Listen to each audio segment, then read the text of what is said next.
अपने सुखों के लिए, आगे आने वाली पीढ़ी के लिए बदल डालना है और इस सोच को बरकरार रखिए और जनसुराज का हाथ थामे रखिए। महिलाओं पे क्या, आप महिला हैं, महिलाओं के दर्द को आप वाकई समझ सकती हैं। क्या लग रहा है समस्तीपुर की महिलाओं को भी मुख्य रूप से कौन सी समस्याएं होती हैं? कि मेरे जितने गांव पंचायत में जितनी औरतें हैं वहाँ पे सिलाई बुनाई कढ़ाई का जो है सिस्टम कोचिंग मैं लगा के छोड़ूंगी, ताकि जो महिलाएं हैं जो अच्छा कर रही हैं वो उससे जुड़े। जहाँ पर भी मैं जा रही हूँ ना, मेरा मन भावनाओं से ओतप्रोत हो रहा है, क्योंकि मैं उनके आंसुओं को देख रही हूँ। और मेरे शब्द जो है ना, मतलब मैं समझ नहीं पा रही हूँ कि मैं कैसे। वो ये बोलते, दीदी हम विश्वास आपके ऊपर दिखाएंगे, इस बार विश्वास तोड़िएगा तो नहीं। बहुत वर्ष तक मेरा विश्वास टूटा है। इलेक्शन को इन लोगों ने अब व्यापार बना दिया है। एक स्ट्रैटेजी है जीतने की, है ना। स्ट्रैटेजी के ऊपर काम होता है, लोगों के जुड़ाव के ऊपर काम नहीं हो रहा, लोगों के ऊपर काम नहीं हो रहा। बिजनेस मॉडल हो गया है। लोग मुझे बोलते हैं कि मैं मुस्कुराता क्यों नहीं। तो दुख की बात तो ये है कि आप लोगों का दुख देख करके मुझे मुस्कुराहट आती ही नहीं है। भरोसा है बदलाव होगा? बिल्कुल होगा। समस्तीपुर टाउन में ज़रूर बदलाव होगा, आप लिख के रख लीजिए। समस्तीपुर अभी मेन समस्या है जिससे जूझ रहा है, जिसका समाधान बहुत जल्द होना चाहिए। आपका क्या उन पे ध्यान गया है?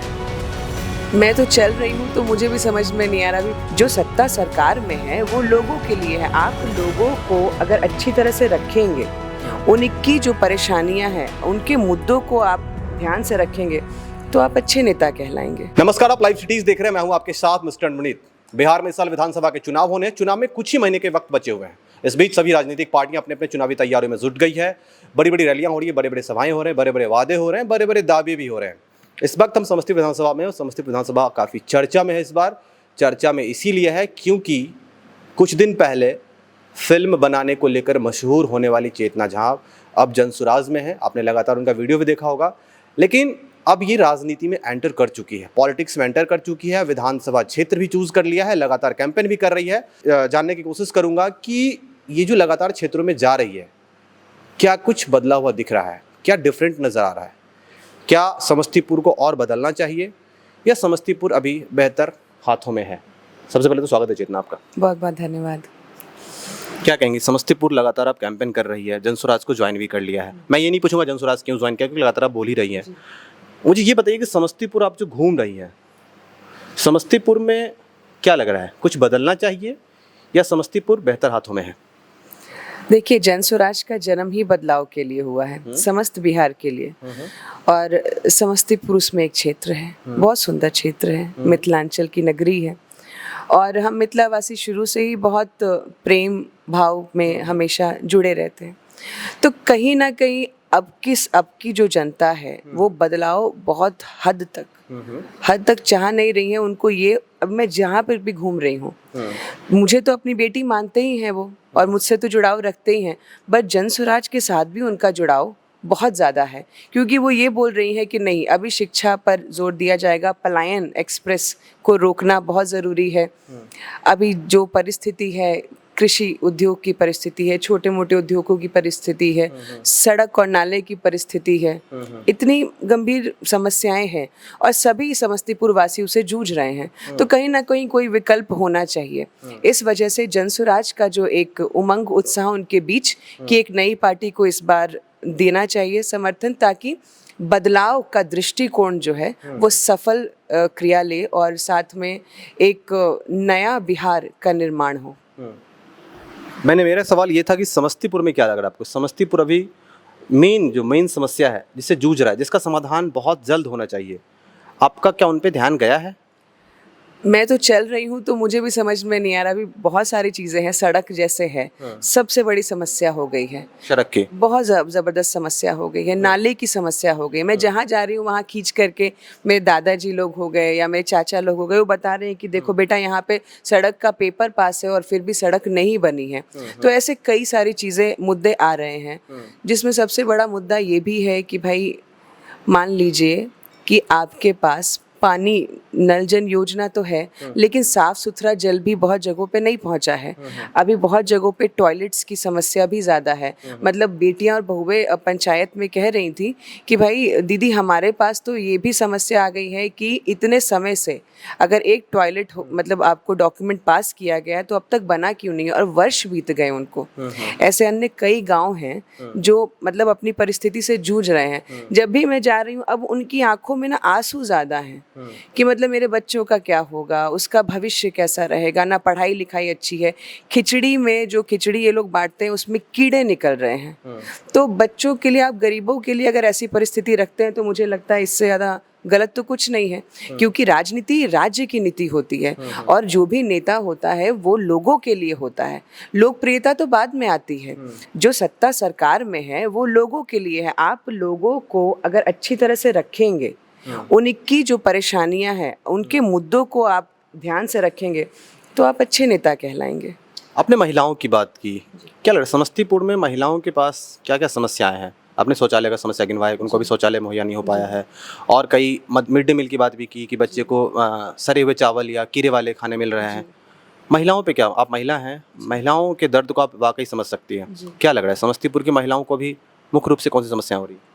वही जो मैंने आपको समस्या बताई वो तो है, उसके ऊपर उनकी ये भी समस्या है कि दीदी आजकल जो है शराब जो है बंदी कहने की बात है, इतना ज़्यादा शराब में अब पैसा जा रहा है। जो 100 रुपए की चीज़ बिकती थी अब वो मेरे पति या मेरे भाई जाके 500-600 में लेकर के आते हैं। लेकिन पीना तो बंद नहीं किए हैं ना, उल्टे और ज़्यादा परेशानी बढ़ गई है कि जो 400 रुपये मेरे बच्चे की फीस में चले जाते थे वो अब जो है मुझे शराब में देना पड़ रहा है। तो कहीं ना कहीं परेशानियाँ तो अनंत हैं। और दूसरा उनका ये भी है कि दीदी कभी घर घर में उद्योग की बात कोई नहीं करता कि भाई हम जैसे घर में बैठे हैं क्या कर रहे हैं, हमारे पास घंटों का समय है, तो कुछ अगर हम लोगों को भी सिखा दिया जाए तो हम लोग ऐसा कुछ करेंगे। और ये मैंने पिछले साल सोचा था और इसके ऊपर मैंने काम भी करना शुरू कर दिया था कि मेरे जितने गांव पंचायत में जितनी औरतें हैं वहाँ पे सिलाई बुनाई कढ़ाई का जो है सिस्टम कोचिंग मैं लगा के छोड़ूंगी, ताकि जो महिलाएं हैं जो अच्छा कर रही हैं वो उससे जुड़े। और अगले साल जो है उद्योग लगाऊंगी जिसमें सब लोगों को घर घर जो है उद्योग मिलेगा, ताकि बैठ कर के उनको पैसे तो आएंगे और उनके समय का सदुपयोग होगा, क्योंकि 2 पैसे बच्चों के ही काम आना है उनको। वो ये तो नहीं, वो आज भी मुझे ये बोलती है कि दीदी हम तो ये नहीं सोच रहे हैं ना कि भाई हम जिसको वोट दे रहे हैं वो लोग हेलीकॉप्टर में घूम रहा है, हम तो ये नहीं सोच रहे हैं कि हम कभी फ्लाइट में चढ़ेंगे। हाँ, लेकिन हम ये ज़रूर सोचते हैं कि मेरा बेटा कम से कम अच्छा कर जाए, मेरी बेटी अच्छा कर जाए, उसके शादी के लिए परेशानी ना हो। स्वास्थ्य की परेशानी इतनी ज़्यादा है कि वहाँ पे पैसे नहीं हैं उनके पास, तो स्वास्थ्य कैसे जांच करें। सरकारी अस्पतालों की तो हालत आप देख ही रहे हैं, सरकारी शिक्षाओं की हालत आप देख ही रहे हैं। तो आज के समय में ये सब इतने गंभीर मुद्दे हो गए हैं कि अब दुखद परिस्थिति है। तो अब जहाँ पर भी मैं जा रही हूँ ना, मेरा मन भावनाओं से ओतपोत हो रहा है, क्योंकि मैं उनके आंसुओं को देख रही हूँ। और मेरे शब्द जो है ना, मतलब मैं समझ नहीं पा रही हूँ कि मैं कैसे। वो ये बोलते दीदी हम विश्वास आपके ऊपर दिखाएंगे, इस बार विश्वास तोड़िएगा तो नहीं। बहुत वर्ष तक मेरा विश्वास टूटा है। बिल्कुल, मुझे लग रहा है जन स्वराज के विजन ज़्यादा स्ट्रॉन्ग विजन आपका है, उससे ज़्यादा आप सोच पा रही हैं। लेकिन मेरा ये कहना है कि इन सब चीज़ों को करने के लिए आपके हाथ में पावर का आना ज़रूरी है, आपका पावर में होना ज़रूरी है। आप कब तक निजी फंड से सब करती रहेंगी? लेकिन जिस विधानसभा से आप चुनाव लड़ रही हैं वो पिछले 15 सालों से आरजेडी का गढ़ बना हुआ है। यहाँ पे बीजेपी ने उम्मीदवार उतारे, जेडीयू ने भी उतारे, सब हार के गए। लगातार आरजेडी अपना कब्जा जमाए हुए है। और जहाँ तक जन स्वराज की बात है, उनका तो आरजेडी और जेडीयू दोनों से मुकाबला है, एनडीए और महागठबंधन दोनों से मुकाबला होना है। तो इन दोनों के वोट में सेंध मारी, लोगों का दिल तो लगातार आप जीत ही रही हैं, लेकिन कहीं ना कहीं इनके वोटों पर कब्जा करने का क्या रोड मैप है चेतना जी हमके पास? देखिए, इलेक्शन को इन लोगों ने अब व्यापार बना दिया है। एक स्ट्रैटेजी है जीतने की, है ना। स्ट्रैटेजी के ऊपर काम होता है, लोगों के जुड़ाव के ऊपर काम नहीं हो रहा, लोगों के ऊपर काम नहीं हो रहा, बिजनेस मॉडल हो गया है। और जन स्वराज ये बोलता है कि राजनीति बिजनेस मॉडल नहीं है, ये जन जन की नीति है और ये प्रेम भाव की नीति है। तो अब जो लोग जुड़ रहे हैं मुझसे, जन स्वराज से जो जुड़ रहे हैं, उनका मकसद ही यही है कि इस बार जो है मेरे जीवन के लिए, मेरे अधिकारों के लिए, मेरे बच्चों के लिए मैं जन स्वराज को चुनती हूँ एंड मैं चुनूंगी। तो दो चीज़ें हैं, एक व्यापारिक मॉडल होता है और एक भावनाओं का मॉडल होता है। और याद रखिए कि जब भी हम कभी भी परेशान होते हैं ना, तो हम भगवान के पास ही जल अर्पित करते हैं, क्योंकि और कोई विकल्प नहीं होता। किसी बड़े व्यापारी के पास भी जाकर के आप 2 पैसे नहीं मांग सकते। काबिलियत चाहिए, चीज़ें चाहिए, हिम्मत चाहिए। आपने सब भगवान पे छोड़ दिया है। नहीं, मैं ये बोल रही हूँ कि जन स्वराज एक ऐसा राजनीतिक दल है जो मात्र दल नहीं, लोगों से जुड़ाव महसूस करता है और करा रहा है। अब आदरणीय प्रशांत किशोर जी ने क्या किया?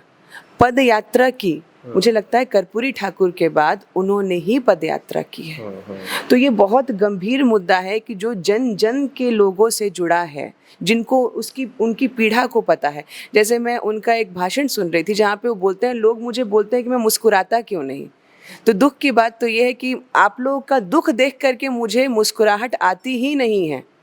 ये जुड़ाव है। तो कहते हैं ना कि जब कोई विकल्प काम नहीं आता है तो भगवती स्वयं अपना शस्त्र उतारती है और ये बोलती है कि इस बार जो है बिहार के लिए बहार सिर्फ शब्द बन के ना रह जाए, बिहार में बहार आए और जन स्वराज जो है वो जन जन की नीति है। और आपको भी पता है कि उनका मकसद ही मात्र ये है। तो हम बिजनेस मॉडल पे काम नहीं कर रहे हैं, हम व्यापारी के तौर पे काम नहीं कर रहे हैं, हम जनता के तौर पे काम कर रहे हैं, जनता के लिए काम कर रहे हैं, उनके प्रेम विश्वास को बनाए रखना, उसके लिए काम कर रहे हैं। भरोसा है बदलाव होगा? बिल्कुल होगा। समस्तीपुर टाउन में ज़रूर बदलाव होगा, आप लिख के रख लीजिए। समस्तीपुर के लोगों को क्या मैसेज होगा? समस्तीपुर के लोगों के लिए तो मेरा मैसेज यही है कि आपकी बेटी बहुत मेहनत कर रही है और सिर्फ आपके लिए कर रही है। जिसने अपने माँ बाप का ध्यान रखा है, आप भी उसके माँ बाप जैसे ही हैं। आपके बच्चे उनके छोटी भाई बहन जैसे हैं। तो बस आप ये विश्वास रखिए इस बार कि इस बार आप बस ये सोच रखिए अपने बच्चों के लिए, अपने सुखों के लिए, आगे आने वाली पीढ़ी के लिए बदल डालना है और इस सोच को बरकरार रखिए और जन स्वराज का हाथ थामे रखिए। तो आपने देखा किस तरीके से चेतना जी ने हमारे सभी सवालों का सही तरीके से जवाब दिया है। इन्होंने कहा महिलाओं के लिए हम सिलाई प्रशिक्षण केंद्र भी खोलेंगे ताकि उनको अभी से ही उद्योग नसीब हो, क्योंकि बिहार में वैसे भी उद्योग धंधे की बहुत कमी है। उन्होंने ये भी कहा कि समस्तीपुर में काफ़ी उद्योग धंधे लगेंगे, लेकिन जब हमारी सरकार आएगी तो बिहार में काफ़ी बड़े बड़े बदलाव होंगे। अब देखना होगा आगामी विधानसभा चुनाव में क्या कुछ है। तब तक बहुत बहुत धन्यवाद।